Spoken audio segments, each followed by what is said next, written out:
Hello friends, आप देख रहे हैं भोजपुरी न्यूज़ प्रेजेंट और भोजपुरी न्यूज़ प्रेजेंट पे आप सभी का स्वागत है। तो दोस्तों, यामिनी सिंह, जी हाँ दोस्तों, अभी मैं यामिनी सिंह जी के फेसबुक पेज पर हूँ। वहाँ पे यामिनी सिंह जी ने एक पोस्ट डाला है खेसारी लाल यादव जी को लेके। जी हाँ दोस्तों, यामिनी सिंह जी जो खेसारी लाल यादव जी से मिलने के पहले खेसारी लाल यादव जी की निंदा भी करती थी। उन्होंने पोस्ट डाला है दोस्तों, देखिए आप, मैं पढ़ के सुनाता हूँ। आपसे मिलकर खेसारी लाल यादव सर, मैंने सीखा कि एक अच्छा इंसान, एक गर्म दिल और स्नेही व्यक्ति होना किसी के जीवन में सबसे महत्वपूर्ण बात है। कोई भी आपके जितना मेहनती और समर्पित नहीं है। पहले मैं भी आपकी आलोचना करती थी, लेकिन आपसे मिलकर आपने अपने काम में जितनी मेहनत की है, देखकर दिल में आपके लिए बहुत सम्मान भरा। यह पोस्ट एक प्रशंसा पोस्ट है। मुझे आशा है कि एक दिन लोग असली आपको समझेंगे।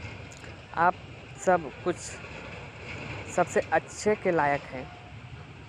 मेरा समर्थन करने के लिए धन्यवाद। गंभीरता से आम्रपाली दी और दिनेश सर के बाद आप ही हैं जिन्होंने मेरी प्रतिभा के लिए मेरी सराहना की।